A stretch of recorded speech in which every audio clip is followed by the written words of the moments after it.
right, good morning. Welcome to Inside Pages on Metro Television. My name is Audu Moore. It's always a pleasure coming your way. It's a beautiful Saturday morning. Here on Inside Pages, we're taking a flight to Niger, where there's a political stalemate in that country. A constitutionally elected President Mohamed Bazoum, has been toppled. He's been deposed by a military junta. The military junta, as we speak, are in the state of affairs. In fact, they've started governing. They've made some appointments already.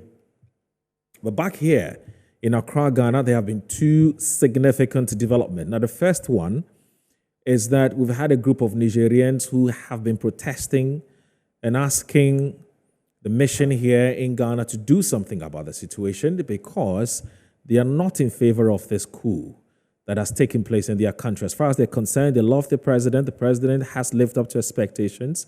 And so they see no need for that military takeover which has occurred in that country.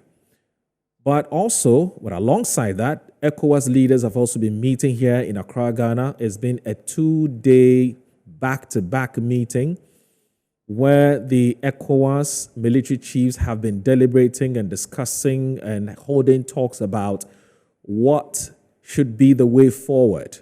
There are only two options. It's either they go diplomatic, which is to go and jaw talk, hold negotiations with this military junta. And if that fails, they tell us that their military force is on standby, and that they would have to move into Niger and restore constitutional order or to normalize constitutional order in that country. But back here in Ghana, again, Ghanaians have asked about the proprieties or otherwise of Ghana going with an ECOWAS decision to intervene militarily in Niger because it's going to cost a lot of money. And who is the person or who is going to fund these operations? There's already a conspiracy theory. But ECOWAS's meeting has ended, and we'll share with you some of the fine details of what ECOWAS intends to do going forward. And also, we'll be speaking to the protesting Nigerians who want their president back. So it promises to be a very interesting conversation this morning. We'll also be going to Niger, as our date indicates. We're actually sitting on a flight. We'll be speaking to the Ghanaians who live there and to ask them how they're coping with the situation as we speak. My name once again is Audu Moro. I will be right back after this break.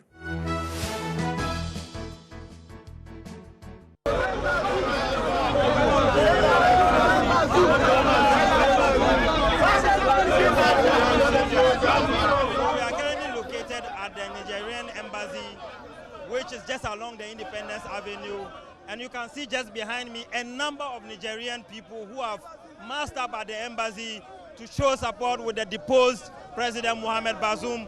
I'll briefly engage the leadership of the people who have come here to show solidarity.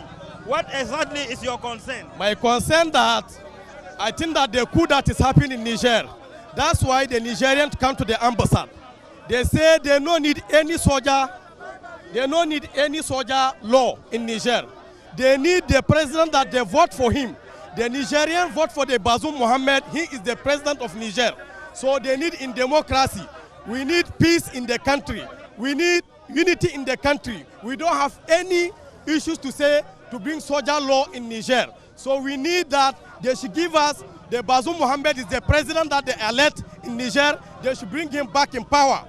That's why they came here to support that them that are in Ghana here, their heart broken because what happened in Niger, they don't like it. So please, they should try for us.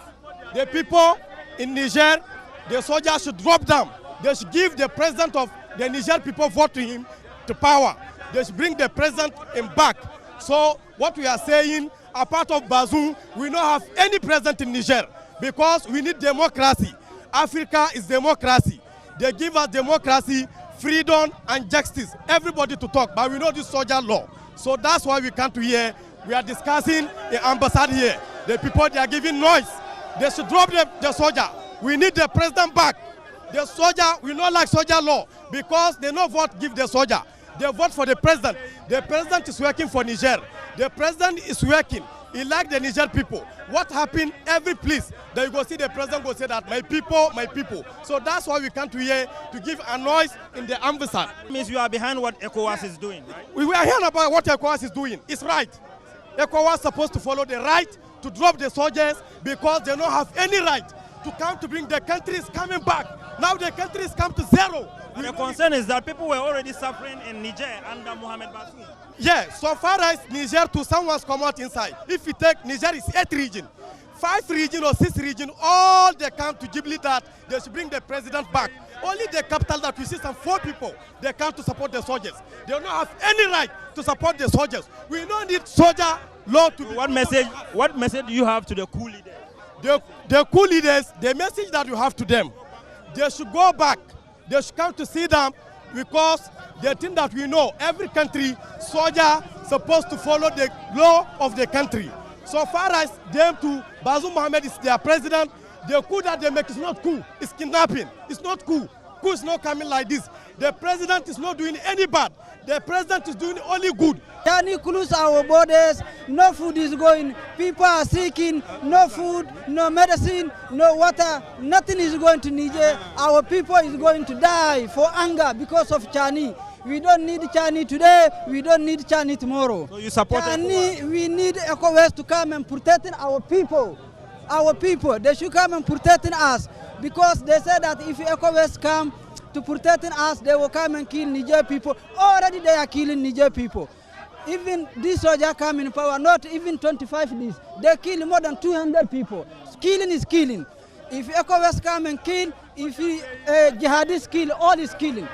Whether you go hell or whether you go heaven, that don't mean anything. If ECOWAS want to come and help us, we are welcome them. We need them to come and protect us. Sense of the people who have massed up here at the embassy, they want nothing short of the return to constitutional rule and the fact that their detained president Mohamed Bazoum should be released unconditionally immediately. And they are also behind the efforts by ECOWAS to immediately deploy troops to go and invade Niger to rescue the president and also return the country to constitutional rule.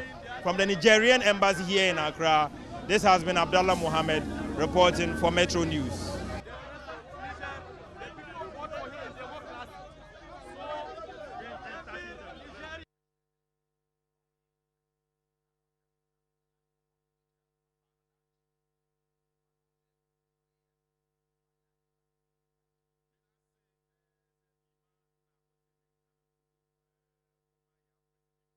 ECOWAS is a rules-based organization. That is the most important thing. And that member states have signed up to certain obligations, which means they cede part of your sovereignty to the collective good. That is of ECOWAS. And I'm talking about their various national constitutions, which they must not flout and which the junta in Niger has flouted, and it is the ECOWAS instruments, in particular the mechanism and also the supplementary protocol on democracy and good governance. So all we are doing is to make sure that Niger gets back to rule-based governance in a sister country. That is all. The planning mission we started on the 2nd of March, of August, has come to an end today. We've already agreed and fine-tuned what will be required for the intervention. The strategic lift capacity, what the strategic objectives are, equipment needed, commitment of member states, which was very, very, very encouraging. All member states of ECOWAS present here today have all committed elements. They have committed their own equipment. They have committed their own resources to undertake this mission. So I tell you, we are ready to go anytime the order is given. The D-Day is also decided, which we are not going to disclose. There will be no more meetings of the chiefs of defense staff. If there will be, it will be probably in the course of the operation if there is the need to adjust the operation. This is the second extraordinary meeting and the final meeting before deployment. That is what we want to, inform you about, and that as soon as our heads of state and government are satisfied with the report that has been presented, our troops across the region are ready, and they are ready to call, respond to the call of duty of the region. We are not against the Republic of Niger. We have said, just as the chief of the committee, the chair of the Committee of Chiefs of Defense Staff has just said, that all the options are on the table. And as we speak, we are still readying mediation mission into the country. So we've not shut any door. We've not shut any door at all. The sanctions are also on the table. And if they respond favorably, to the request by the authority of heads of state for dialogue, we are ready to accept. All we are saying is that we are not going to engage in endless dialogue. It must be fruitful, and its objective must be the restoration of constitutional order in the shortest possible time possible. In the shortest possible time. We are also calling for the release of the legitimate president of the Republic of Niger, His Excellency Mohamed Bazoum, and his family, and members of his government who are being held hostage, by the regime in Niger. This is our message, to them, that our doors are open, but we are not going to engage in endless dialogue. I am very optimistic that between today and tomorrow, all of you will put your rich experiences together to be able to activate the ECOWAS standby force to enable you to respond adequately and swiftly to the demands placed on you by our heads of state. You did it in Liberia. You did it in Sierra Leone. You did it in the Gambia. You did it in the Guinea-Bissau. Of course, to some extent, the world did it in Côte d'Ivoire. And I believe that after Niger, ECOWAS and the world will see that West Africa is back to normal, and our people will begin to enjoy the life that they deserve. I wish you the best of luck in your two-day deliberation. It will not be easy. Nobody wants to go for a conflict. In fact, nobody wants, no soldier, no CDS, no president want to see a soldier die under him.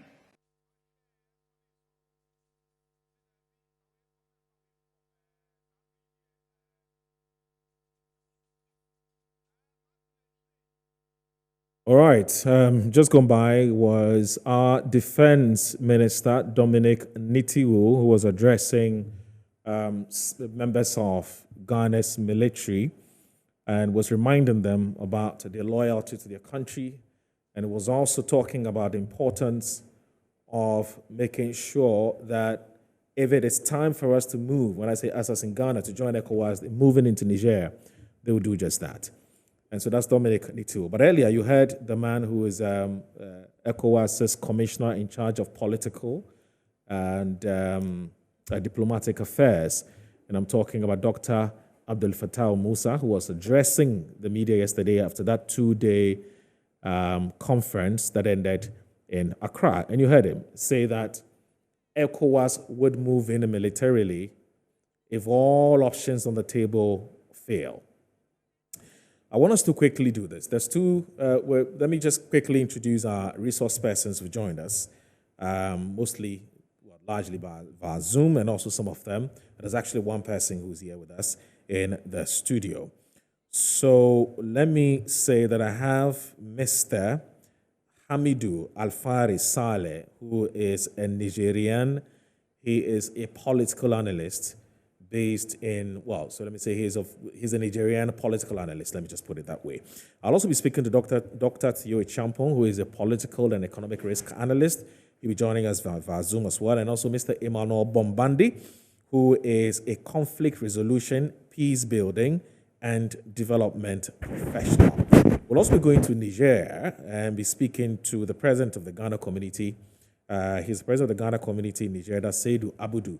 He will also be joining us via Zoom to tell us how the Ghanaian community are coping with the situation.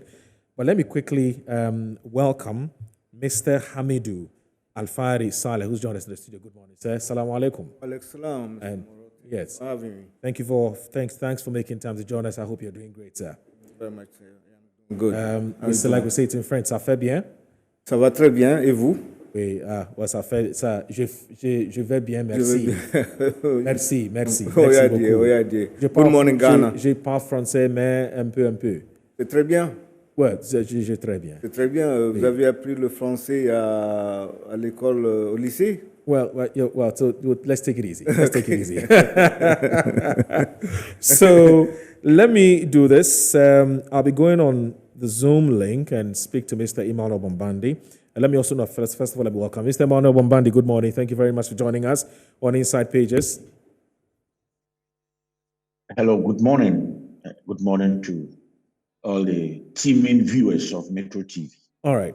Now, I'm going to start with Mr. Hamidou Saleh, Alfari Saleh, who is a Nigerian political analyst, and I need you to please listen into his perspectives that he intends to share about the happenings in Niger, and then you can come in and tell us what you also make of so far, what you've been reading, what you've been seeing, and the posture of ECOWAS and whether indeed ECOWAS is on track in dealing with this very complex situation in Niger.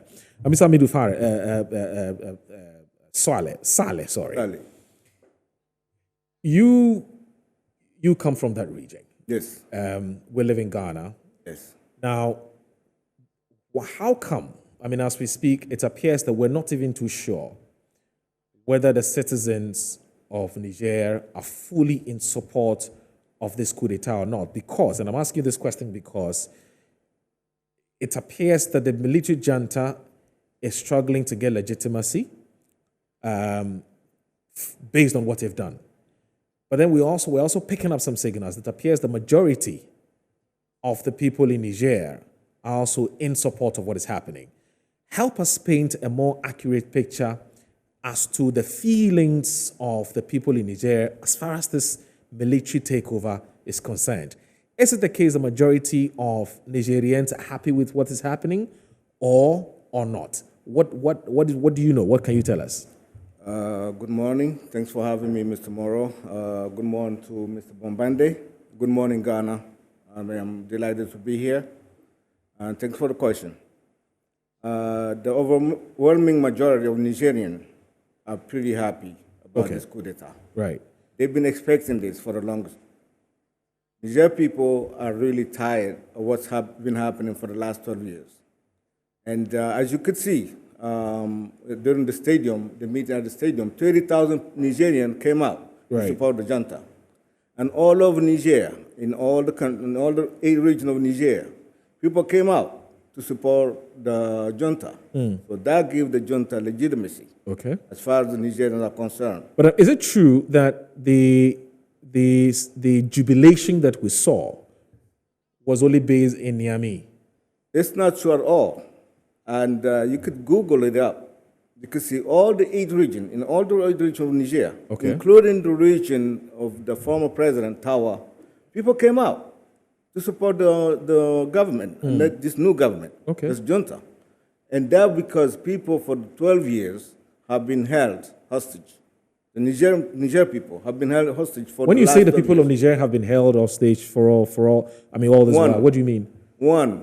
Since the last 12 years, people in Niger did not have right to march. They didn't have freedom of speech. You say something, you get locked up. And people were like really, and in Niger, you have in the Tilaberi region, 921 schools were closed because of insecurity. As in, we live here in Ghana, and we see Ghanaians every day. And thank you, Ghanaians, for your hospitality.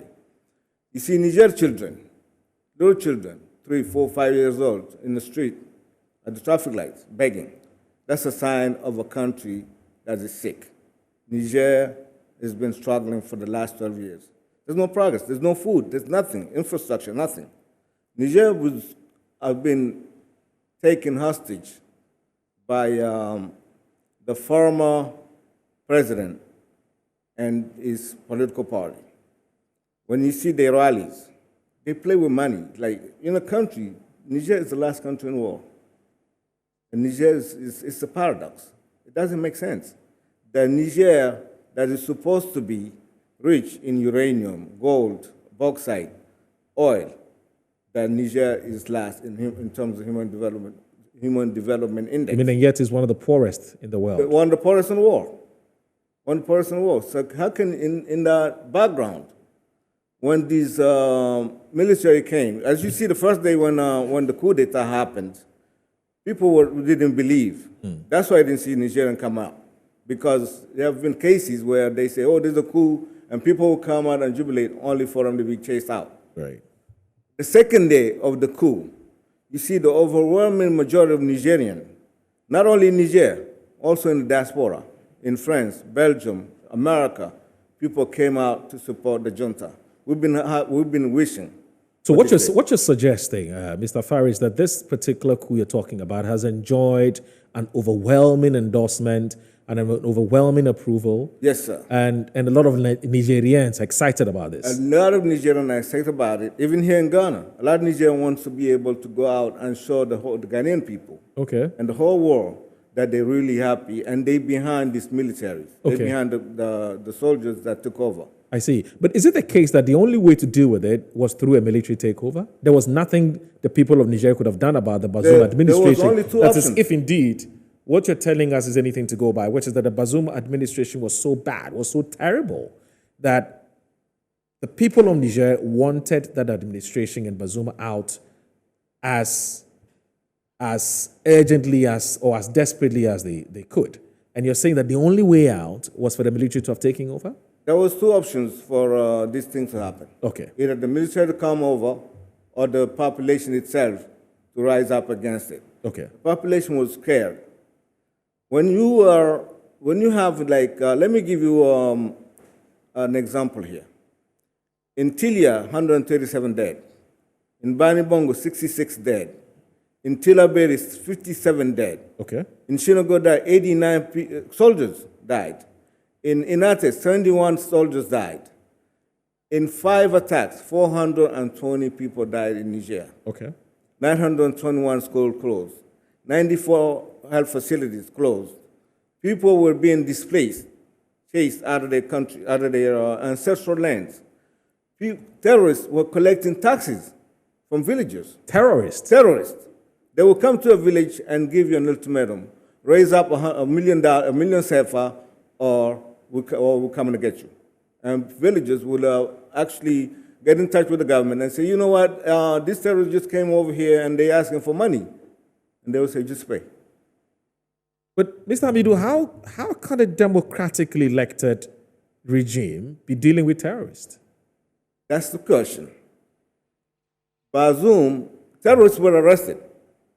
And I'm not saying that, Bazoum said it. Yes. Terrorists were arrested and locked up, put in prison. Okay, by who? By the soldiers. Okay. Only for the president to free these terrorists and come to Niger and tell the people, oh, you know what, I freed 7 or 8.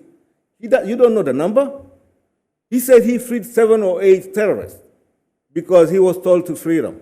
And those his allies. So obviously this president, he knows the terrorists. He knows who the terrorist is. And he freed them.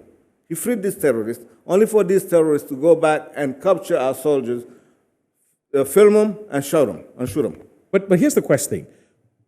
What interest does Bazoum have in hobnobbing, associating, and playing with terrorists? You know what it is? What is his interest? This is a case of geopolitics and geostrategy. Right. And what is behind all this is France. France is behind.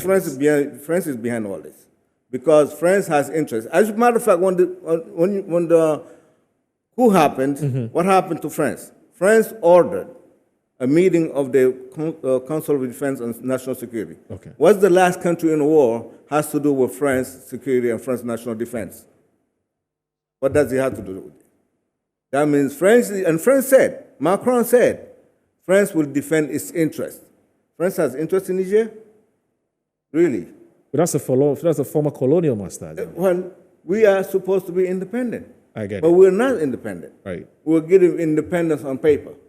This battle, what's going on today, is a battle of liberation. And we are fully aware of it. And we're going to go. Africa is rising up. Black people are waking up. Africa is a giant. And the sleeping giant. If Africa wakes up, fully wakes up, the world will shake. But here's the thing, Mr. Fari, the same France and Germany and some other European countries are, in fact, I'm told even Russia and America are in Niger fighting the same terrorists. Russia is not in Niger, but America is, France is, Germany is, Right. Spain is, Italy is. So- Could you imagine? So why would France be fighting the very terrorists that they're supporting to basically be in bed with Bazoum? Could you Something doesn't imagine- add up. It doesn't add up. Try and help me understand It this. doesn't add up. Could you imagine that France, with all this technology, all the Yes. drones, or all the planes that they have, that people on motorcycles, 100 motorcycles, 200 motorcycles, France cannot see them? Could you imagine that? That's why we think that France is conniving to create that chaos Okay. in what they call the tri-border area. Right. Because obviously maybe they discovered something out there and they want people out. Right. We know that France is using Niger uranium, as 60% of French energy comes from our uranium. True. Yet with the forest in the world. From where uranium extraction started in 1971 to date, 140,000 metric tons of uranium have been exploited. And we have nothing to show for. Matter of fact, Arlit, where this extraction started, Arlit is dying from cancer, radiation. Classrooms in Arlit, the level of radiation is like 3 times the normal level because the residue of extraction has been stored plain air, open air. And people in Arlit are dying slowly but surely.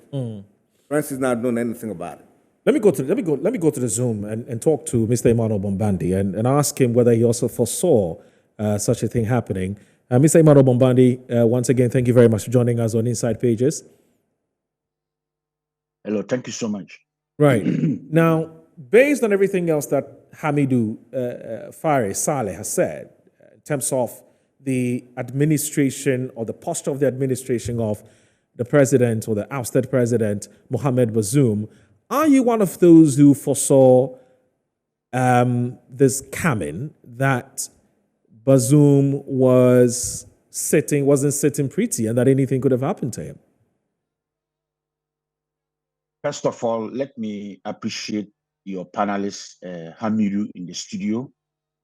I respect his opinion, but I'm saddened to hear an intellectual from Niger make the analysis that he has done, most of it also on the assumptions that relate to the problems that we are dealing with in terms of the mindset and in terms of a rhetoric that is anti-imperialism, but at the same time subjecting ourselves to imperialism.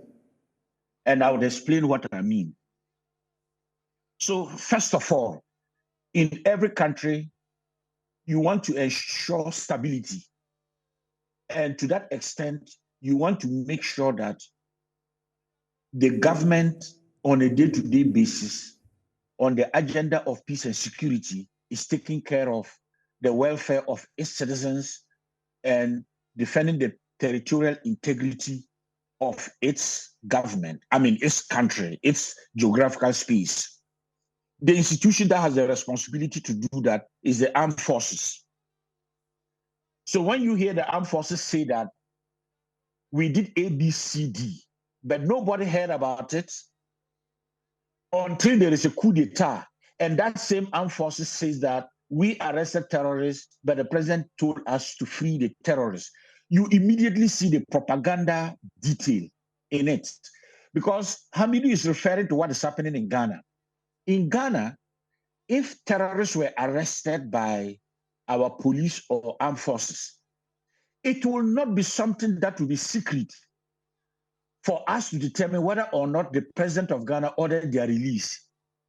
The dynamism of our democracy in itself will bring it out. A good example was when we had to give passage to 2 Guantanamo Bay detainees. It was a public discussion, and the different opinions were arguing on whether or not it was a good decision for Ghana to make. The point I'm making at a first level is that if the citizens of a country cannot protect their legitimate rights, including the fundamental rights of the freedom of speech and their rights to choose their leaders, nobody can do it. Because what you see happening now is, I totally agree with Mr. Hamidu when he says there's a reawakening. We must all collectively fight exploitation, domination of our continent. But we don't do that in chaos. We don't do it by celebrating coup d'etats. That one we did in the 1980s and the 1990s.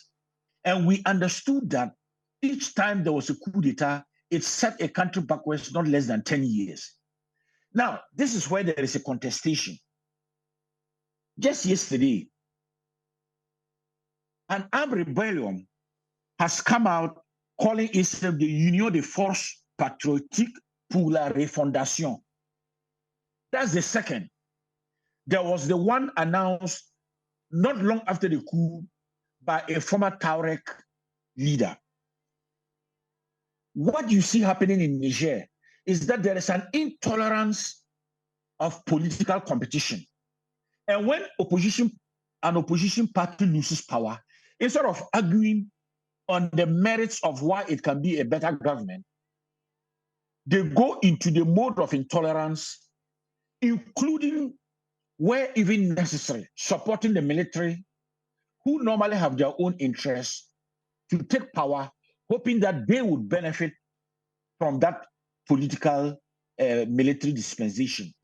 You saw it, and the time that we had the semblance of stability was after the overthrow of Niger, who, by the way, wanted to amend the constitution to stand for a third term. And ECOWAS refused and insisted that he must leave. Eventually, he was overthrown and people jubilated. But then we went back to stability. And now, with the commentary about the former president, I cannot write a report on the good governance quality of President Isufu Momodu. But everybody knows that he won the Mo Ibrahim Prize for good leadership and for managing under the circumstances the affairs of Niger and peacefully handed over. When he was handing over, Nigerians had a democratic space to express themselves. Why do you elect President Bazoum? And in less than 2 years, you are describing President Bazoum as the one who has trampled on your freedom of speech, on your liberties, when everybody knows that President Bazoum created an open door policy in which even civil society is consulted. When there was flooding last year, people saw Bazoum in his bubu with the people walking in the mud. And people were saying, this is a new president. President Bazoum, I cannot write also a report about him. But everybody knows that under his government, there is no political prisoner. But we know that there is a problem in which President Bazoum wanted to reform the armed forces, in which he already removed one of the top generals who had retired, made him an ambassador, and he was about to make changes in the presidential guard. So for the self-interest of these armed forces, they go after him, they overthrow him, and they go on a wild propaganda. And what is this propaganda? And I see some of it. One thing that there is no argument, and Hamidou has put it clearly, and everybody would agree, is that there is nothing to show for after all the uranium that continues to be extracted, and the people of Niger continue to be in poverty. I disagree with that type of exploitation. But my argument is it a military government that can best manage the resources of Niger? And I would want to conclude by interrogating that. First of all, the waving of Russian flags is not necessarily because the people of Nigerien think that the solution is in Russia. I don't also disagree with Hamidou when he talked about some of the former colonial powers who are a problem. The challenge is, do you replace your former colonial powers with the injustice that is meted to you by transferring your loyalty to another dominant power that continues on the same line? Then you are only changing your ID, but imperialism is imperialism. It doesn't matter whether you switch from one to the other, it will still be imperialism. And that's one thing we must note. And that's why it must be in our hand to transform the fortunes of our people by building our countries on principles and values, and not on how we are manipulated by the international rhetoric. Secondly, if anybody thought that Niger will be protected from terrorism by anybody, including France, then that was a total deception. You can enter into multilateral and bilateral arrangements about your country. But to say that the people of Niger were expecting that as France was in Niger, France would end terrorism, I find that superfluous. But let me also add that it is the military of Niger that is in the forefront of fighting terrorism. Since the coup d'etat took place, there have been 2 attacks on Nigerian soldiers. So if Bazoum was weak in fighting terrorism and they took over power, we should not hear about attacks, whether it's an armed group that attacked or whether it's a terrorist group that attacked. And what that tells you is the manipulation and the rhetoric by the military to usurp power. And I want to inform Hamidou, in Guinea, it's the same numbers that came, even more than the one we saw in Niamey. Hailing Doumbouya as the new Messiah. Go and ask the people of Guinea today, where are they? This week, I've been in communication with people in Conakry. They describe their situation as miserable and stagnant. And I responded to a good friend of mine, and I simply said, c'est triste. And he responded to me, and he said, only God would save us. So we must be very careful when we raise military people to the high heavens as the saviors, when actually what we do is to subject ourselves to their new dictatorship.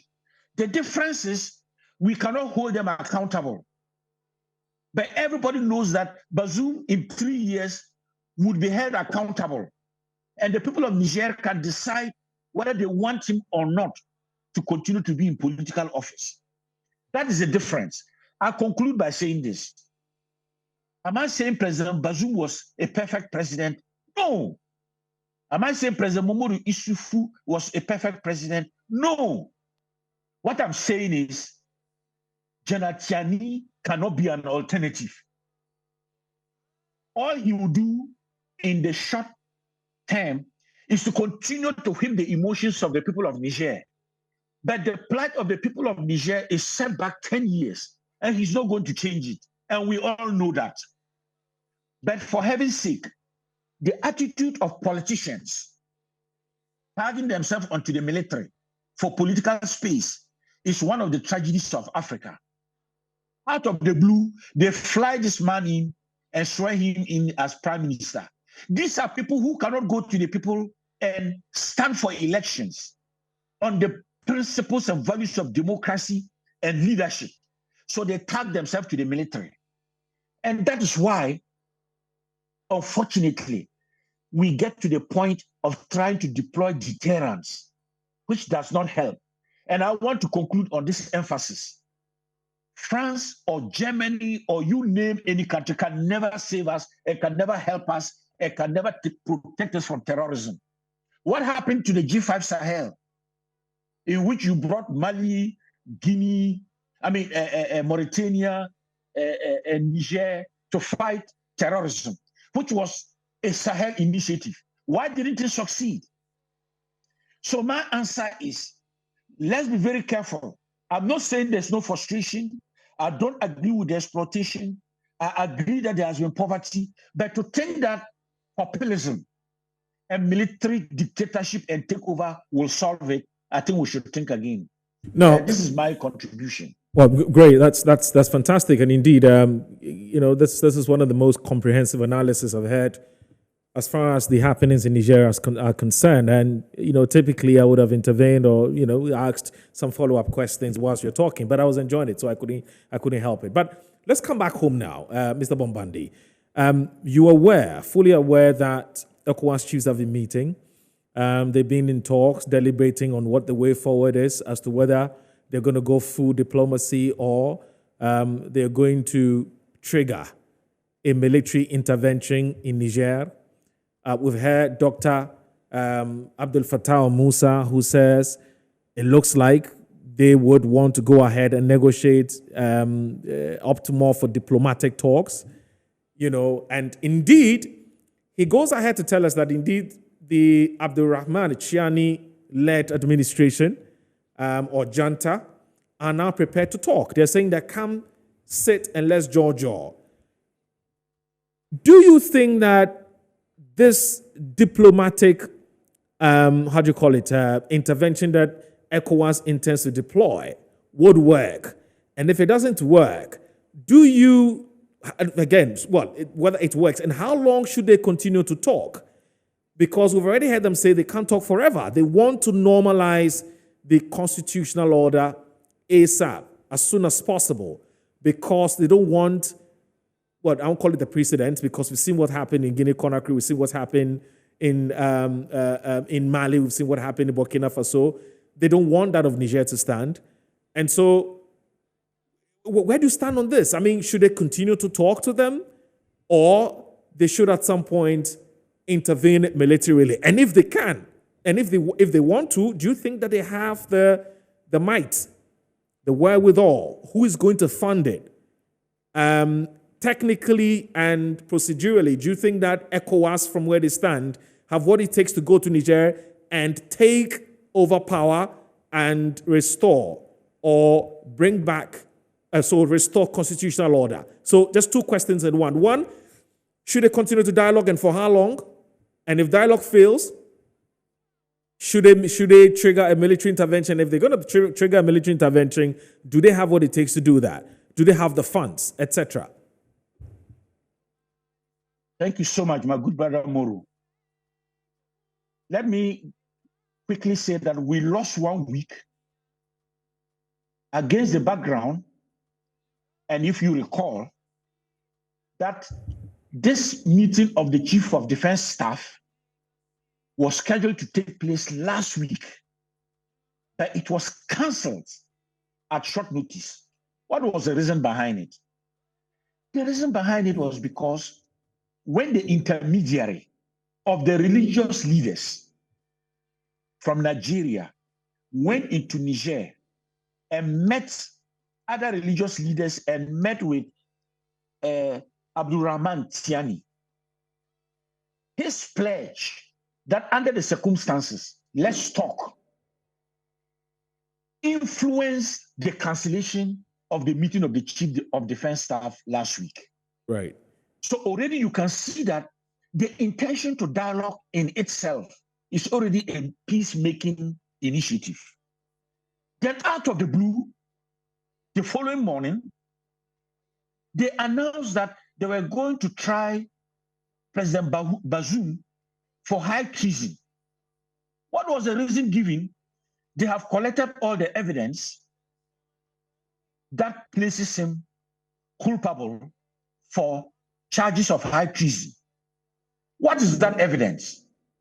The evidence is that different leaders, particularly from ECOWAS, have been calling his telephone and assuring him, trying to keep his spirit high, that ECOWAS will not allow the coup stand. So for the military, that's high treason. But they forget that they were tapping his phone. And when Hamidu was talking about human rights, when you tap somebody's private conversation, it's a violation of the person's rights.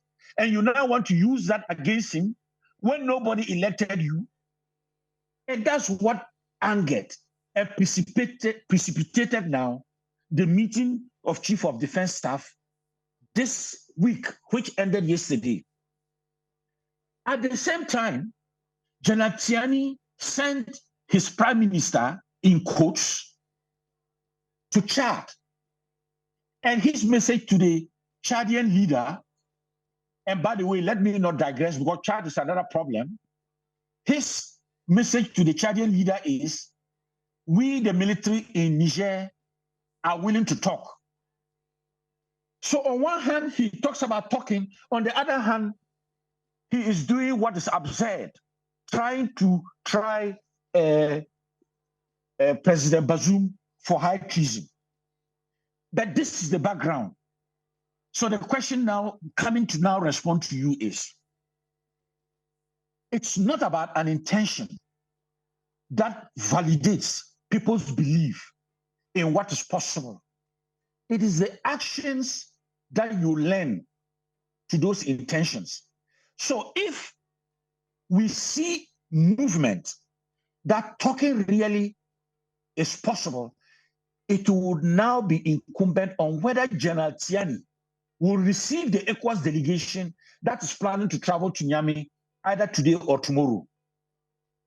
Now, nobody will describe those talks in themselves to bring back the rules-based order or the re-establishment of democracy or the restoration of President Bazoum. Let us not jump ahead ourselves.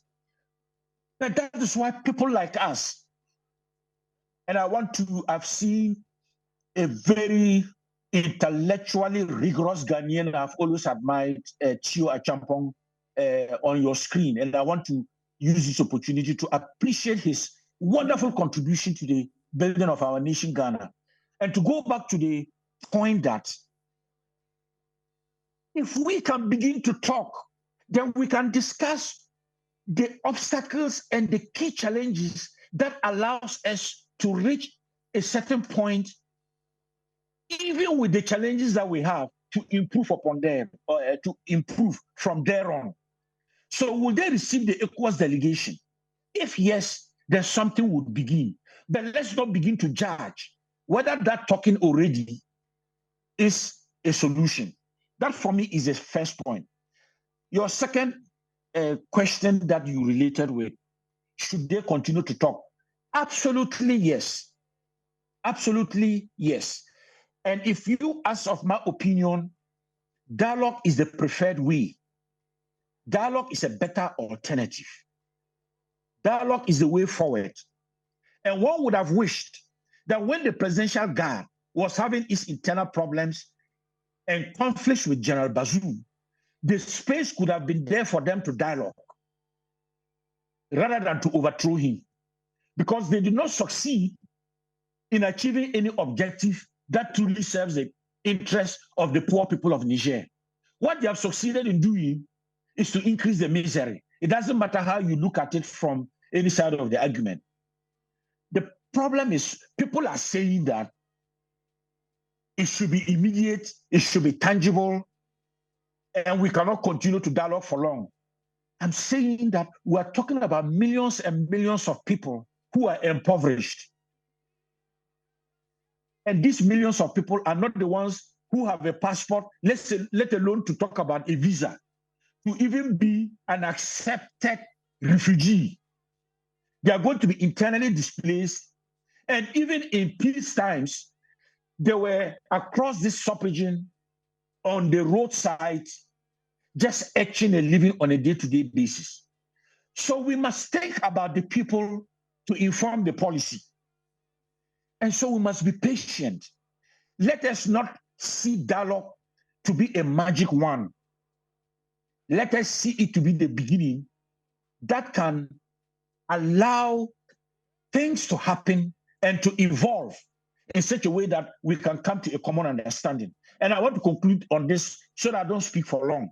Whether we like it or not, when the dialogue is able to progress significantly, it will require the type of reforms and changes that are absolutely necessary. Because this same presidential guard cannot be trusted to protect the government of Niger. So what does ECOWAS do? So that's why in the dialogue, it's not just about restoring democracy. It's also about what do we do so that Niger does not go backwards? How do you ensure stability? How do you ensure that there is a respect to the constitution of Niger so that you are not just seeing Bazoum as being the president, but Bazoum respecting also the fundamentals that are the principles of democracy in which the people can either renew or take away from him any social contract. And this is the way to go. And the conclusion is this: it's not just about Niger. As we speak, Northern Mali is not good. The UN peacekeeping, led by not any country's armed forces, but Burkina Faso, had to rush their withdrawal because of the fighting that started with some of the rebel groups of the Coordination de Mouvement de Azawad. So Northern Mali is not looking good. Libya this week in Tripoli, there was a lot of fighting. Niger is not good. Sudan is completely spinning out of control. Now, can you imagine what will happen? In fact, you've taken, in fact, you've left out Senegal. Senegal is not looking good because Senegal, the opposition leader, and by the way, those who are government experts, I'll leave that for people like Dr. Champon to comment. But the non-respect for opposition leaders. Ousmane Sonko, the leader of the opposition in Senegal, could be the president tomorrow. Look at how he has been beaten, taken out of his vehicle on the streets of Dakar, humiliated, trumped up charges. What does an opposition leader do when the sitting president wants to change the constitution to have a third term? He organizes a social protest. He's been accused that his protest led to violence. So they arrest him and they lock him up. He's now on hunger strike. If he dies, it will be like setting Senegal on fire by spreading petrol. And that's why when we talk about the dialogue, you remind me that the dialogue also is about going back to the fundamentals and strengthening our governance institutions so that democracy also is about accountability. Fantastic. Fantastic. Mr. Bombandi, and I like the point. I like where you're headed because that's going to be looking at the way forward. How do we avert these coup d'etats or military takeovers? And I'm happy that you already, you started. I'll come back to you on that point about how do we strengthen our democratic or governance institutions in order to avert some of these strikes? Because in all of this, we're talking about what has happened, but we're not tackling the underlying factors because every coup has a context. So I totally agree with you.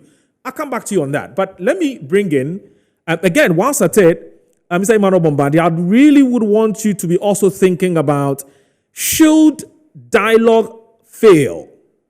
And we, when I say we, the regional bloc ECOWAS decides to go to Niger and fight the military junta militarily, what would be the consequences? That is number one. Number two, can Ghana say, yes, we're part of ECOWAS, but we're not in support of this because we cannot deal with the ramifications of joining you to go and embark on this journey? Can Ghana say that? Or Ghana is bound because of the ECOWAS Charter, which has become a subject of debate anyway, to say that once ECOWAS takes a decision, we say we cannot say we'll not go.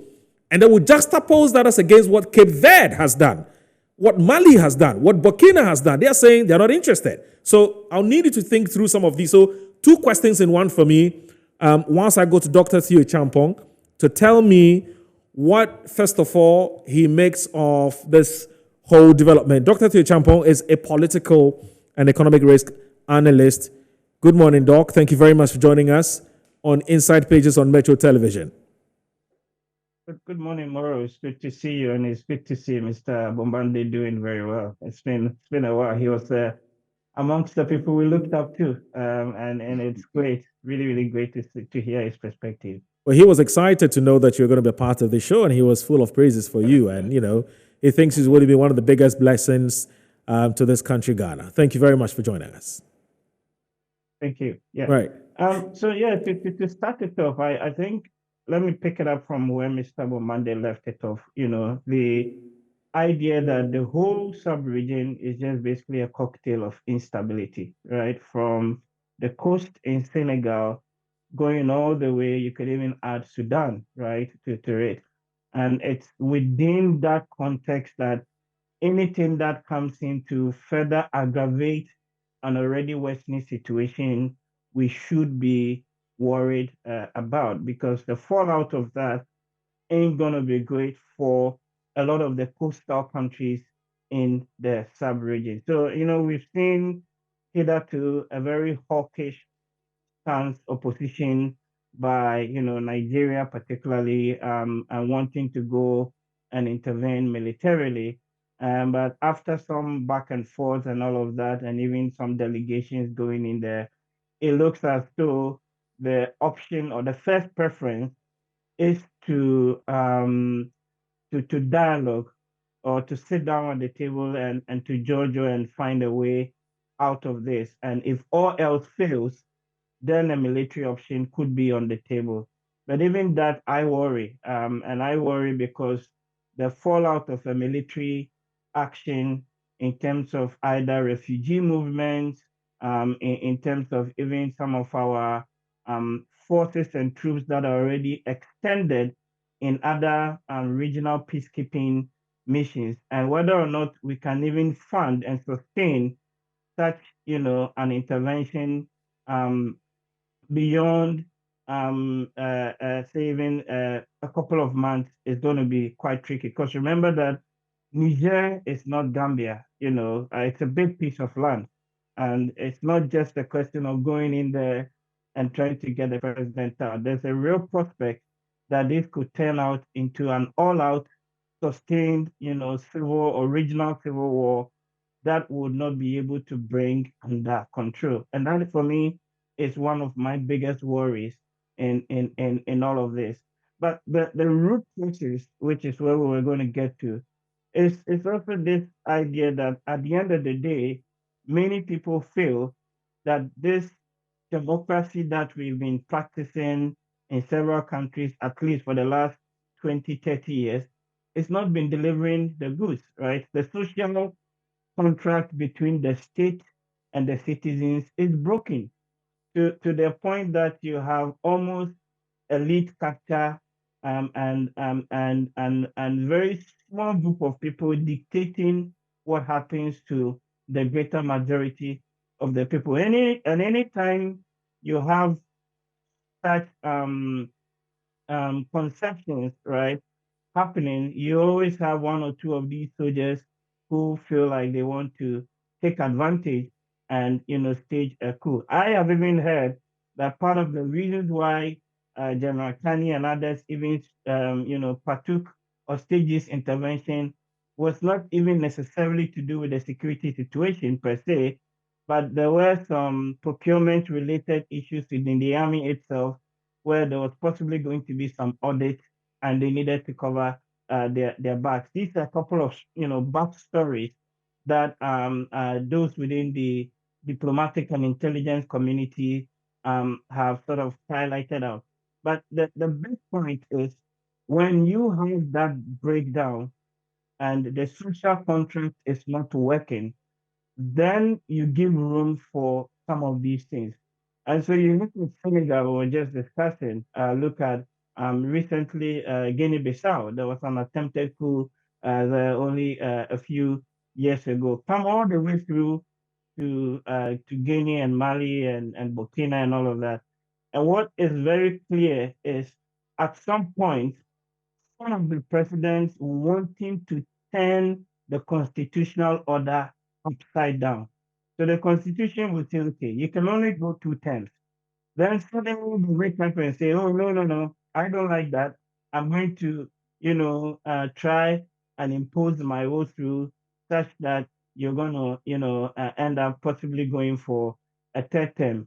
And we sit here, I mean, ECOWAS, when I say we, and so other countries in the sub-region attempt to overturn this same constitutional order in terms of Ivory Coast and other places, but nothing really sort of happened. So you embolden some of these guys ultimately to now say, okay, well, let me also take my chance.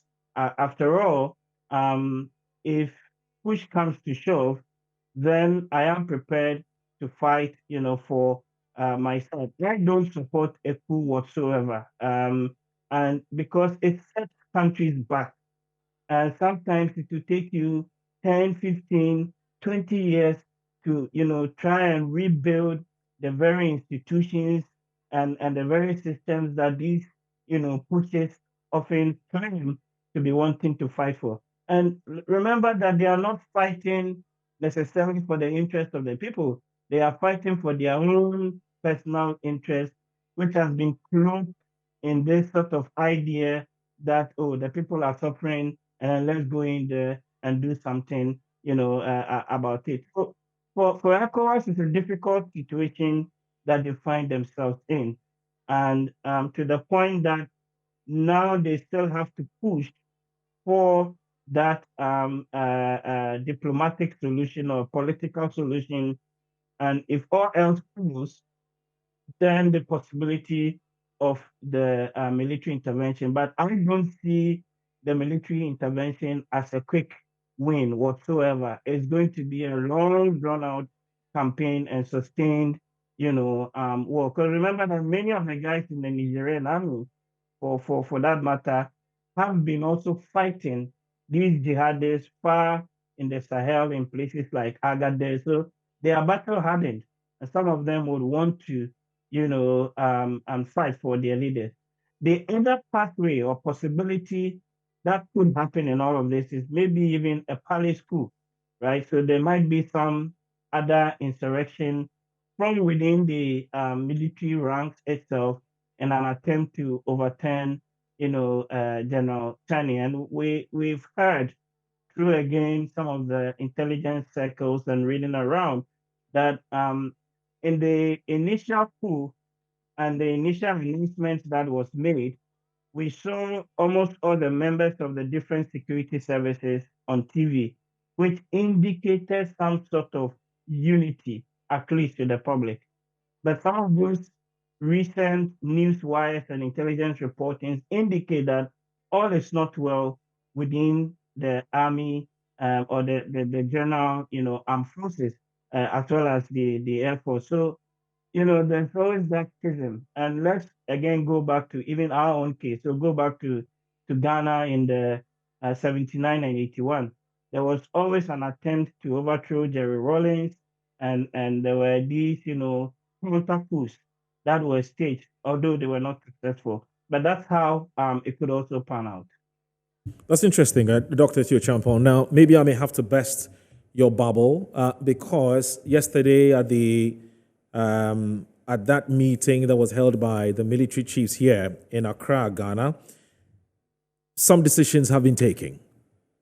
Because as we speak, we're told that a D-Day has been chosen for a possible military intervention. That's one. Two, of course, they're not going to tell us that's why it's undisclosed. They're not going to tell us because they say they don't want the enemy to know what they are planning. It's all part of their, military operation planning.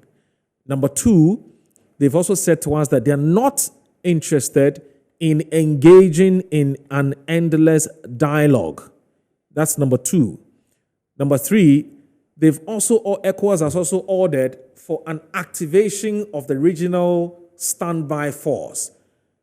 What does that suggest to you? Does that suggest to you that it appears that they are leaning more towards a military intervention and that this whole talk about dialogue is not perhaps a sincere one? Remember that the activation of the force was actually already done last week in Abuja, when that initial statement came out about activating the force. And then when you read the communique or the declaration at the very end, they still talk about, pursuing this diplomatic channels to try and resolve the issue. A lot has happened in the last 1 week. Absolutely, I agree with you. To the point that the meeting that was had or supposed to have been had was postponed and it was had 2 days ago. One of the outcomes of that meeting, which you've just read and you're very right, is this idea of increasing the notch a little bit higher, but it's still not, in my view, tantamount to a declaration of an all-out war as yet. So the diplomatic channels are still not closed. I think there was also another interesting development that I'm just reading this morning where the Nigerian state broadcaster ORTN it had reported or indicated that Mali and Burkina had actually sent some logistical support to Niamey. So there are reports of like military jets and things like that already on the ground in some of the army bases. And this is being reported on an article that I'm just reading from Ghana Web. So that tells you that, okay, if ECOWAS wants to send these forces or these troops in there, there's still going to be a massive resistance from the Nigerian army. Number two, I still don't think that is going to be just a question of what do they call it in the military term, smash and grab or shock and awe, right? As we saw in maybe Libya or Syria or those places, is going to become a sustained regional war. And that, or the fallout of that, could even send several of our economies, which I already remember that they're already just picking up, right? We've got inflation spiking up through the roof. We're dealing with the consequences of Russia, Ukraine, and all those interventions. And it could actually end up leading to a regional recession across the board, and which would worsen an already worse situation. And the contagion then begins to spread in that sense. So I understand where they want to go militarily, but when you sit down, when you do the calculations in terms of the cost benefits and all of that, I am not inclined to believe that a military solution is the way to go, just because of that fallout or the of all of that. And remember that also there's uh, the the Russia, or call it the Wagner dimension to all of this, which I don't know if others have had discussed. But Wagner had already promised that if they need, or if the Nigerians need support, they could send a couple of guys, down there, either from Mali or from some Central African Republic or some other place, to support them. So that, when you do the calculus, in my view, and I'm by no means a military analyst, but from where I sit, just looking at the optics, the politics, and the effect on several of the economies, including even potentially Ghana and Nigeria with refugee inflows, with slowing down of growth and all of that, and a big contagion or regional instability, I would still push for that political solution than the military one. Now, one of the things I'd want you to help us with when I come back to Dr. Thio Champong is that back home in Ghana, not too many people are enthused about the idea of us going to war because there's been a lot of talk about its economic and political consequences. I'll come back to you to share with us, and if you have any numbers, for instance, how much it's going to cost us, to fund this war, and also even its effect on our economy, and also the political cost of going to Niger. I'll come back to you if you have some numbers to share. I'll be glad to hear from you. But let me come back to Mr. Emmanuel Bombandi. Mr. Emmanuel Bombandi, and, look, I asked the question initially about, one, whether Ghana is bound by the ECOWAS decision to go to war, if ECOWAS decides to go to war tomorrow. And then number two, if we decide to go to war, what would that mean to us politically? Not many people know the kind of relationship that Ghana has with Niger, even in terms of the kind of businesses or trade that we do with Niger. So if you can help us appreciate that, I'll be very, very happy with that, sir. Yeah, thank you, Moro. So first of all, there is a language that is describing of this collective regional response as going to war. And maybe for a lack of a better term of description, people want to choose that. But for me, it's not about a declaration of war, because ECOWAS cannot go to war with itself. ECOWAS is not fighting the people of Niger. Which now leads to your question, because your question implies that there must be an arrangement that now makes it possible for the initiatives of deterrence that are being talked about to happen. And what is that collective arrangement? It is found in the 1999 protocol on peacekeeping, on security, and what we simply call the mechanism. Mm-hmm. The mechanism is simply to say a response capacity of the region. But that came from a history. We saw the potential of total implosion across West Africa during the civil wars that went from one country to the other, beginning in Liberia, December 1989, and the 90s, then into Sierra Leone, then it came into Cote d'Ivoire, and Guinea was threatened. And so we said, never again should the region suffer the type of setback and destruction, not to mention the human cost. And that when there is insecurity in one country that threatens the security of the region, there must be a collective response. And that collective response was brought together in that 1999 document I described. But we found out that that document in itself was inadequate. So in 2001, we then proceeded to upgrade it with a supplementary protocol on democracy and good governance. Now, in order to describe this simply, what it means is that when it comes to the peace and security of West Africa, we have a supra-nationality arrangement, meaning every country is obligated to contribute to ensure that through supra-nationality, there is peace and security across West Africa. And that's what makes it binding for every country to contribute to that collective arrangement to ensure regional security. Now, when it comes to the details, what you now begin to look at is breaking it down further.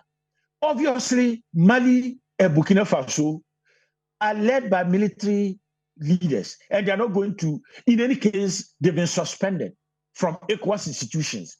And as you can see, they cannot sit in an ECOWAS summit.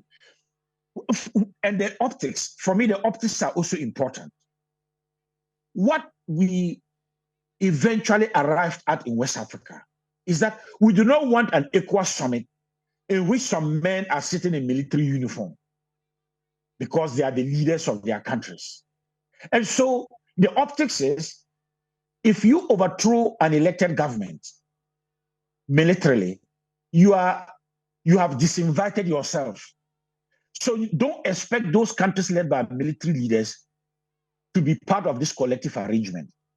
But what the collective arrangement is seeking to do is to enforce supranationality. And what supranationality means is the threat of insecurity in Niger does not stop at the borders of Niger. It's a threat to the entire region. And to that extent, therefore, the region must respond. If you look at it in this description that I have tried to put forward, it is less about a declaration of war and more about the mechanism that must be deployed. Now, if you then look closely at that mechanism and relate it to the 2001 Protocol on Democracy and Good Governance, it is very clear that diplomacy, political engagement must have the upper hand and must have sway. So the entire thing around military arrangements is down and down and down below as an option. It is never the first or even the second or the third. It is just so unfortunate that when we find ourselves in these types of situations, then the language of deterrence by itself comes to the fore and becomes a preoccupation, particularly on the news headlines. But if you were to do a quick analysis, more effort was put in diplomacy since the coup than any effort at military arrangements. But having made this observation, the meeting that ended in Accra was simply to say that you don't get up and try to deter the Nigerian army by just simply inviting people to walk into Niger. You need to prepare, you need to plan. And while that plan was happening in Accra, people were describing it as a declaration of war. And that's why Dr. Champon said, the conclusions of yesterday are not yet an active declaration in any form to use the military, because it will still require the heads of state to sit again and give that order. And we all pray that it does not get to that. We don't want to see that order of the West African standby force to go to Niger. And in 30 seconds, that is why we moved away from the concept of ECOMOG, in which there was less planning, less military operational discipline. And if you were to listen to some of the commanders, like General Kwenu, who was the first ECOMOG commander, he said one objective we had was to stop the war from spreading, but we did not have any military strategy. So we then transitioned into how there can be a more organized deterrence capacity for regional security. And the argument then was that each country would put on standby a number of soldiers so that when they are needed, it could be for a humanitarian disaster response, it could be unconstitutional change of government, as we are seeing now in Niger. They then are deployed. So technically, Cape Verde is supposed to have its own contingent to be part of the standby force. In the Gambia, Ghana sent 100. Depending on the size and the arrangements by the chiefs of defense staff, each country has a different number. Now, with this description, I come back now to end with your question. Dialogue in our mindset should not be conceived as something that will fail.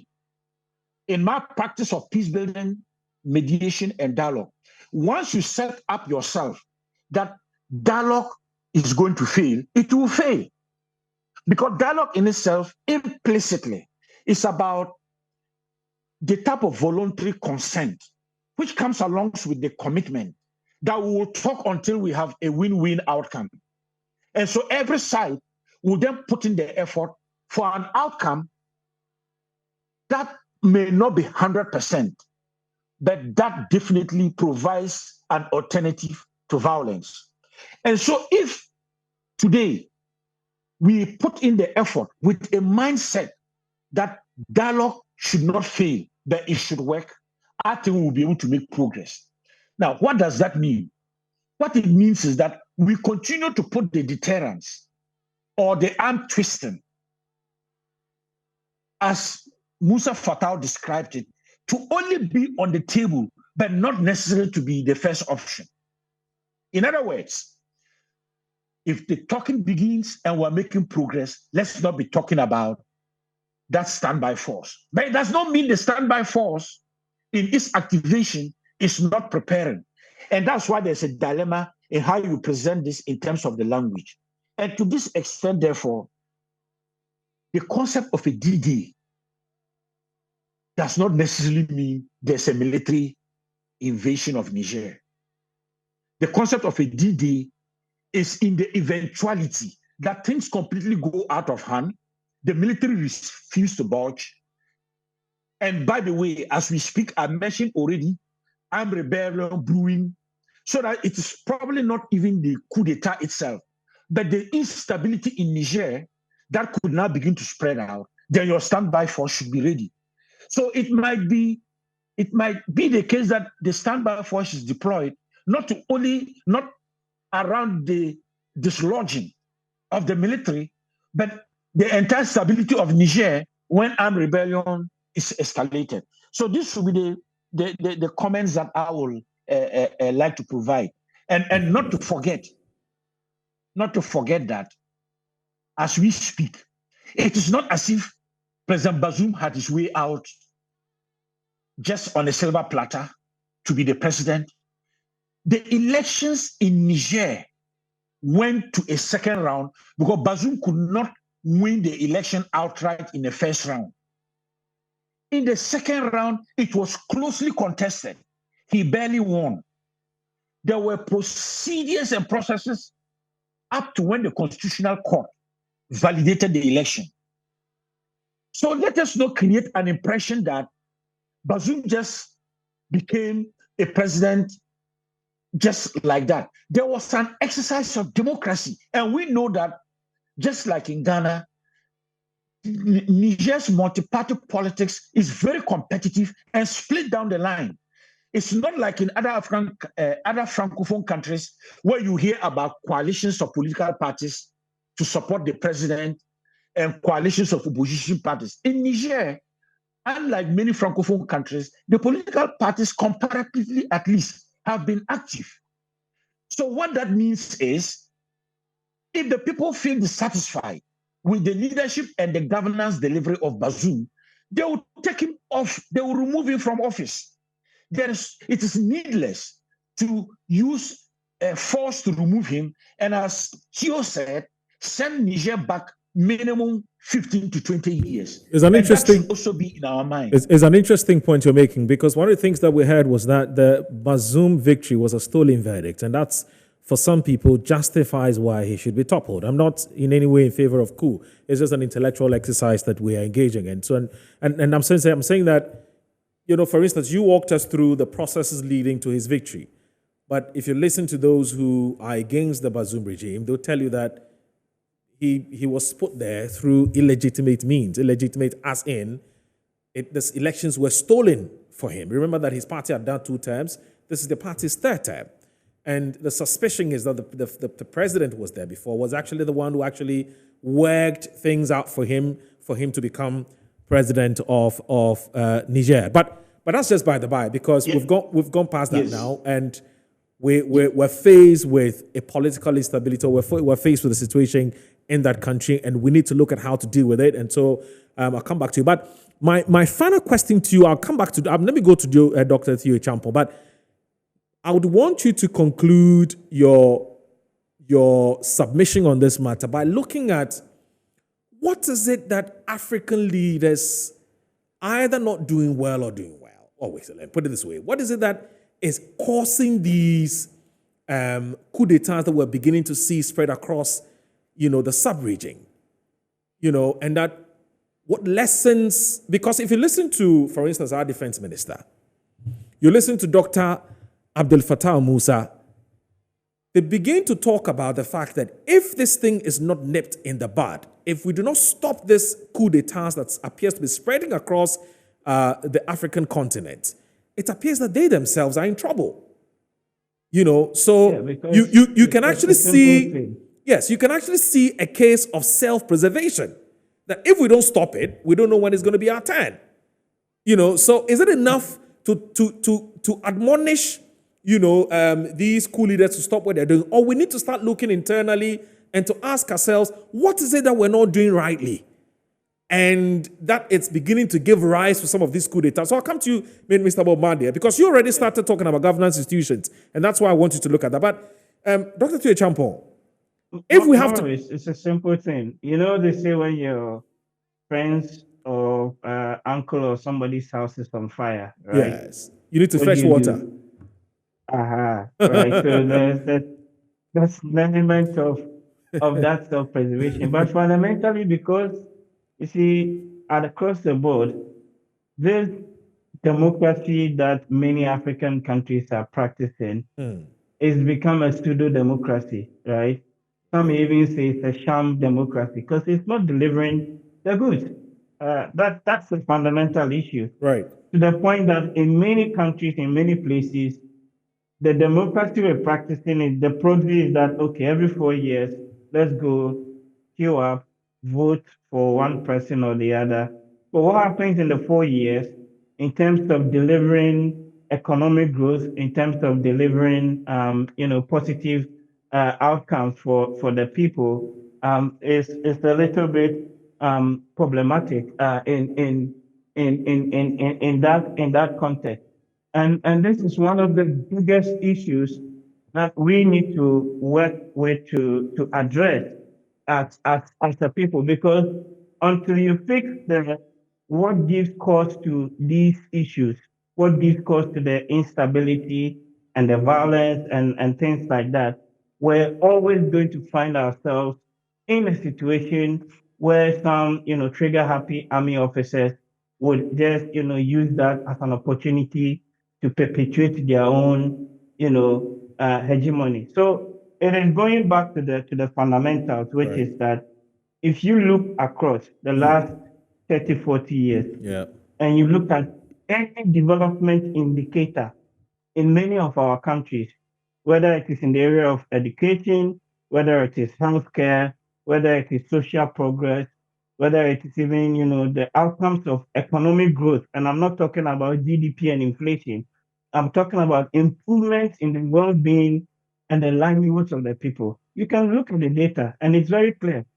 For many of our countries, we have been stagnant, and our people are actually worse than they were several years ago.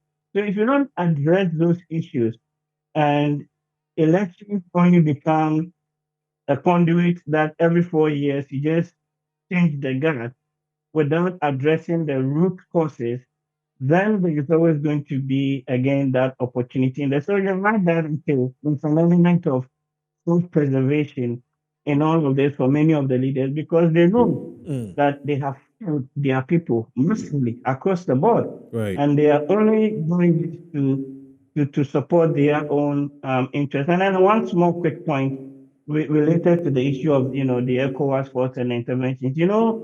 In game theory, I teach a bit of game theory in economics. There's something we call a credible threat. And when you do the analysis, if I were the Nigerian leader, I would sit back and I ask myself, all these, threats, D-Days, etc., and statements that ECOWAS has been making, including from yesterday, does that actually constitute a credible threat? And I don't think that it does. Because if it did, then you would have seen the Nigerian army or the leaders also beginning to balk a little bit. Because they see that, look, even within ECOWAS, there are some fragmentation, as we know. And number two, beyond the supranational body that Mr. Bombande talks about, if you want to declare war in some of the countries, and I think certainly in the case of Ghana, I could be wrong, you've got to go to parliament to get a ratification or a vote to send your troops out there to go and remove another, government from another country. And that adds an additional layer of complexity that we need to take into account. So yes, ECOWAS has agreed. But what if, for example, in the case of Ghana, we come to parliament and with the way the current parliament is set up, they say that, okay, we voted not to send our troops out. What do we do? So there's quite a lot of dynamics that we need to take into account. But the fundamental issue, in my view, is that we have had a pseudo or, to an extent, even a sham democracy in many of our countries, which is not delivering the goods and improving the welfare and the well-being of our people. And that's what is driving these issues. I'll come back to you shortly. We need to take a short break, Dr. Champon and Emmanuel Bombandi, because especially in the case of Doc, you will be telling us if you have any data, hard facts and figures about what it will cost us to go to intervene militarily in Niger, and whether we even have the wherewithal, whether we have the financial capacity to do that. And if we do, what will be the economic implications? So that's a question for you. And then Mr. Bombandi will tell us about the underlying cause of these coup d'etat from his perspective, because it looks like we're tackling the symptoms, we're not tackling the root causes. And I like what Dr. Tui Champon said, which is that if democracy is not delivering the expected event and we just have the constitution, we're not practicing constitutionalism, it gives rise to some of these funny thoughts by our guys in the military. God forbid, we don't want that to happen in Ghana. We'll take a short break. We'll be right back.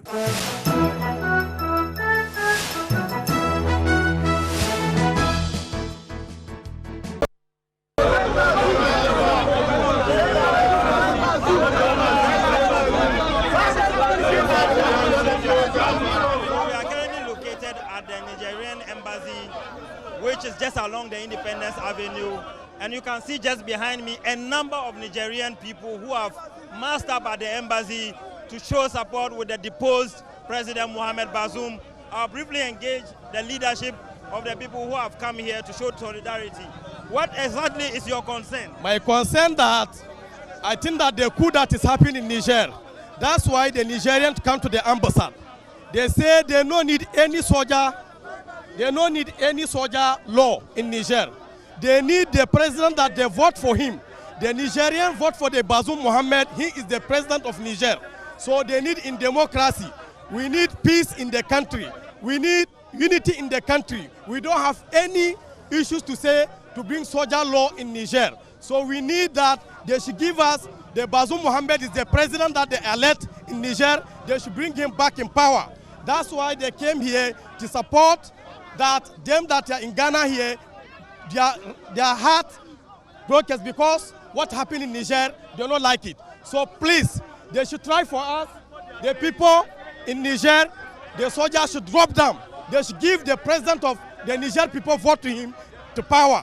They should bring the president in back. So what we are saying, apart of Bazoum, we don't have any president in Niger because we need democracy. Africa is democracy. They give us democracy, freedom, and justice. Everybody to talk, but we know this soldier law. So that's why we come to here. We are discussing the embassy here. The people, they are giving noise. They should drop the soldier. We need the president back. The soldier, we not like soldier law because they no vote give the soldier. They vote for the president. The president is working for Niger. The president is working.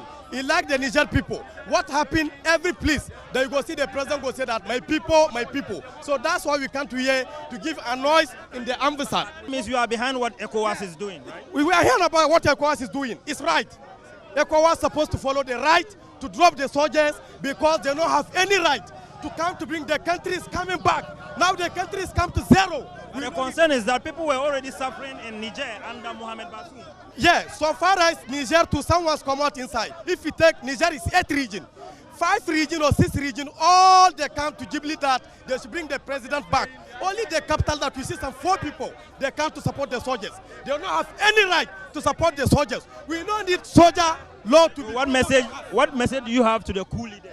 The coup leaders, the message that you have to them, they should go back. They should come to see them, because they think that we know every country soldier supposed to follow the law of the country. So far as them to Bazoum Mohammed is their president, the coup that they make is not coup, it's kidnapping. It's not coup. Coup is not coming like this. The president is not doing any bad. The president is doing only good. Can you close our borders? No food is going. People are seeking. No food, no medicine, no water. Nothing is going to Niger. Our people is going to die for anger because of Chani. We don't need Chani today. Whoa, those were some Nigerian protesters yesterday. No food, no pharmaceutical, no electricity.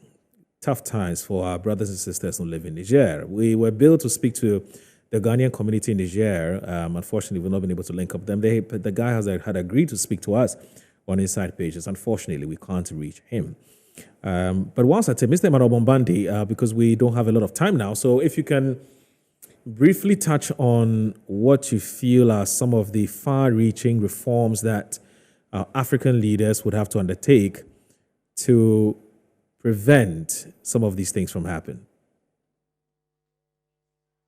Yes, I think I will build from where Theo left off, and I don't want to repeat what he eloquently articulated in terms of democracy must deliver. It must deliver the type of services that makes it a worthwhile exercise to want to even be more active and to participate in electing your leaders. Because you elect leaders not just at the level of the services they provide in your country, but they also represent you globally. They carry what you wish to see yourself in this world. First of all, with your quality and standard of life in country, and with the dignity and pride that they represent you with when they interact globally. And we don't need to, I cannot say better than Theo has said. So I would then complement by saying we need more and much more of good governance and not less. And it's related in a way to the first, because when we think that because the election has happened and we won the election, everybody must just shut up and we can do what we want for 4 or 5 years, then we are mistaken. We must live constantly aware that the responsibility and trust in us is to be reciprocated in the type of leadership that serves the interests of the people. And that is what brings the humility, that is what brings the selflessness, and that is what brings the type of commitment that makes a difference. If you look closely to our own context in Ghana, Ghanaians are mindful sometimes not only of the bigger issues, but also of what you might call the day-to-day inconveniences. And I've always said that. And I can speak on this matter because I have been there. One of the things, the first day I went into office as Deputy Minister for Foreign Affairs, I do not want any government vehicle to be parked in my house. I was picked in the morning to the ministry and I was brought back home. What I decided to do in my free time, I drive my own car. But I told my driver, I don't want you meandering in traffic with our lights on, inconveniencing everybody because I am going into a meeting and I'm rushing. So I would leave sometimes 1.5 hours to 2 hours to be there on time. It's not about what I can do on the traffic, but it's about leadership that understands that I am not above anybody in traffic. I negotiated with the director of police operations after refusing to have police protection until he came to my office and told me that my security is not in my hand and I serve the country and I cannot tell the police that I can manage my own. So whether I like it or not, they must give me protection. So dialogue, we negotiated, and he understood me that he will give me a police officer, but he will not wear uniform. Because I said, at that point, a lot of my life had been active in civil society. I transited to the UN. Then I came into government. Why should I be the one walking around, and where I am in a public function, there's a uniformed policeman behind me? Sorry to use myself as an example, but I'm trying to talk about the day-to-day, very simple things that leaders can do to demonstrate that they are actually trying to do their best to serve the interests of the people. So modesty. When we do that, right, modesty, right, and humility, we are then in a position when we are mindful of that, we are then in a position to then do the bigger things. Okay. For example, you are traveling, and you are traveling with a PA, a personal assistant. The director of finance in the ministry approves an impress. Why should a minister be holding money that is an impress? Then why are you traveling with a PA?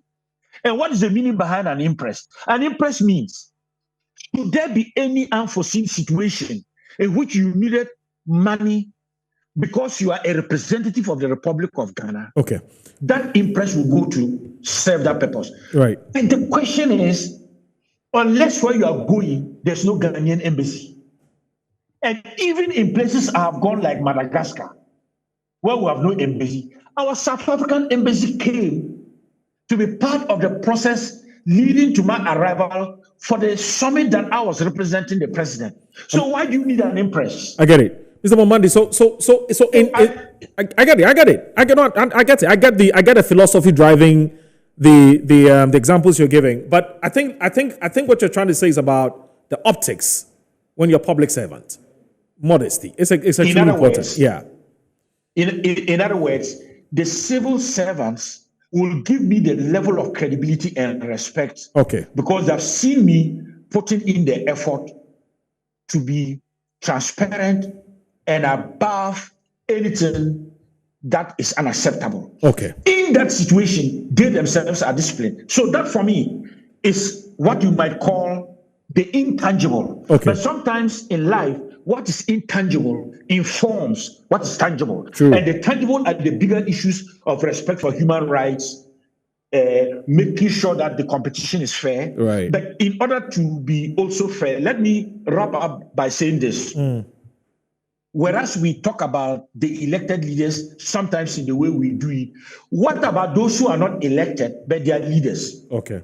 You're the chief executive officer of a strategic institution like the Electricity Company of Ghana, or the Electoral Commission, or the National Commission for Civic Education. How do you bring that leadership to strengthen that institution for Ghana to be better? Okay.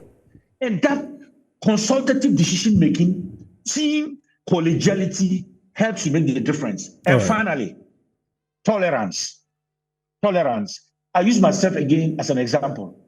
When I went back to the UN after our handing over, in New York at UN headquarters, there was a big conference, and I met a minister of the new government that is still in place, who replaced us.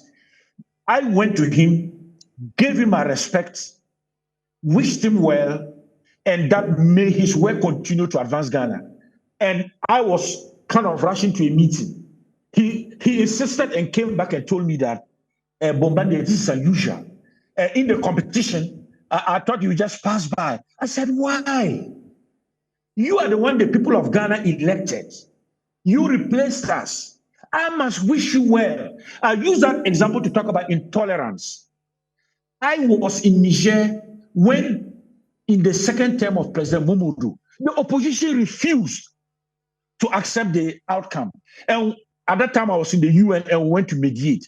Without speaking for long, all I'm saying is, we have to be tolerant if we say we are Democrats. You don't go, you constructively hold your opponent accountable for stewardship. But you don't go in a way that is vicious because you are so intolerant that you are out of office and they are in office. I get it. And I conclude by saying each country, we must build our own culture of democracy. Right. And what that culture of democracy means is to accept that you can win, but to accept that you can lose. True. And when you lose, allow the one who won to have the space to govern and argue on the merits why the people of Ghana should bring you back. Thank you. But not to go through the very vicious cycle of how we undermine one another, and it's a country that suffers at the end. Wow. Thank you so very much, Mr. Emmanuel Bombandi, for those for that great, excellent submission. Let me come to Dr. Tio Champon briefly. If you can do that for me, I'll beg you, because I'm really, really running out of time. Dr. Tio Champon, if you can do this in 2 minutes, I'll be very happy. What's your concluding remarks there? Just to support Mr. Bombandi's point, really, that yes, democracy needs to work and it needs to work for the people. Right. So the issues of tolerance, the issues of allowing other opinions, right, to filter through, however uncomfortable that they may be, the issues of holding our governments, to more accountability and more transparency. And the fact that democracy is not just about elections, there's Right. more to that. Because in many of our countries, we've seen that, like I said, those gains or those dividends are not being felt. And Right. lastly, on the Ghana-Niger trade situation, we're their ninth trading partner. And from a Ghana side, Niger is our 30th trading partner. In 2021, we exported about $53 million of goods and services to Niger, and then they also exported about $24 million to us. But out of that $24 million export, almost 90% of that, so roughly about 21 million, is onions that comes in. And so if you have a closing of the border and the instability extending out, that could affect agricultural harvest, and then subsequently onions would become a bit more scarce in Ghana, and of course that could drive inflation and other things. On the Ghana side, what we've been sending them is predominantly iron bars, raw iron bars, and that's 12% of that 54 million. Okay. Palm oil, actually, interestingly, 20%. Right. And then we also sell some processed tomatoes and wheat flour, and even salt as well to Nigeria. So Wow. yes, the trading relations also Is there. matter. All right.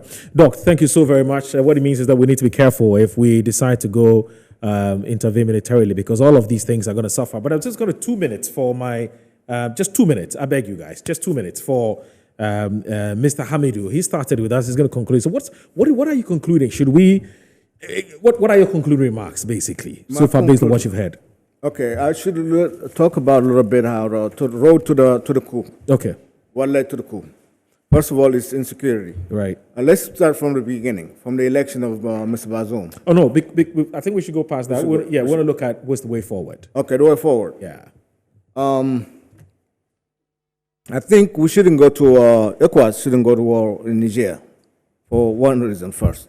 First of all, it's going to be black on black violence. We're spilling black blood while somebody else is making money. No country in Africa is making weapons. No country in Africa is making ammunition.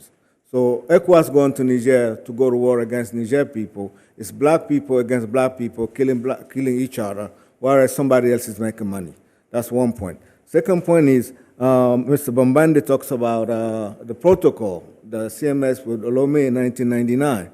And in that protocol, there's an argument about going to war militarily or not going to war. There's a legal basis for that. And there's also a legal basis. The legal basis is not clear-cut. It's saying that the CMS, which is the council, which is the Council of Mediation and Security, has the opportunity, has the say to go to say, okay, the ECOMOG could go to war based on on what they said. They could order ECOMOG to go to war, but that's not a legal basis. That's not a basis hard enough for ECOWAS or Africans to go to war against another member state. Get it. You don't have time. Unfortunately, I was going to just 30 seconds. The guys who were protesting, the Nigerians who were protesting, Yes. what do you make of that protest? Those Nigerians, have you seen? They are very, very, not too many people. If you want Niger people in Ghana to come out and protest and support the junta, you would see millions.